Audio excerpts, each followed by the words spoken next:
Recording studio नगोछा zero सुबह edition आवाज में दौरा में सजाई के फूल रे फलहरावा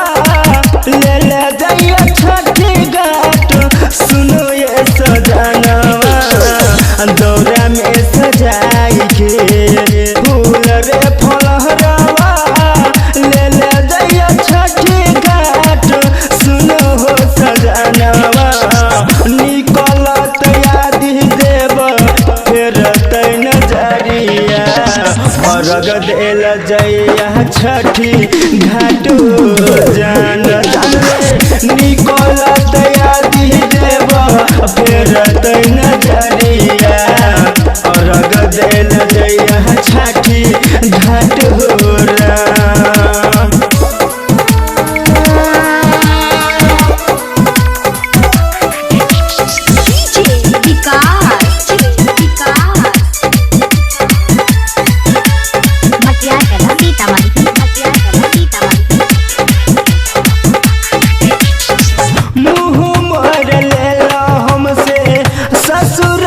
छोड़ के अंगना में ललना बिना रोवे छी भोर के रोवे छी भोर मैया मुँह मर लेला हमसे ससुरा में छोड़ के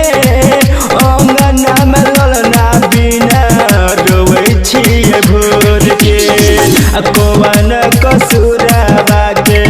कोला पैछे गोदिया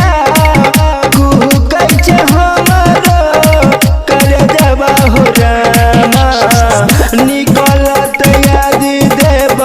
फिर तैन जरिया अर्घ देल एबह छठी छठी घाट जान निकलत याद देव फिर तैन जरिया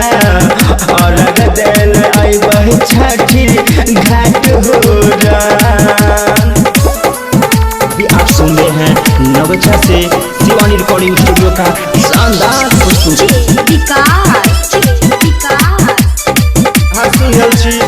अमिका शर्मा के आवाज में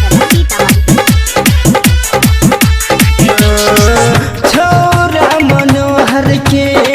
बिसर गेल सार हो सुन लगे बेटवा बिना ओकर दुआर हो मैया छोरा मनोहर के बिसर गेल सार हो सुन लगे बेटा बिना ओकर दुआर हो चंदू अमिका पर गिरल छै बदरवा दुखवा के बाजै छै बधैया हो रामा निकलत याद देव फिर तैन जरिया अर्घ देल आब जइबै छठी घाट जान निकलत याद देव फिर तैन जरिया अर्घ देल जइया छठी घाट हो राम राम हो कॉलिंग स्टूडियो नगोछा जीरो माइल।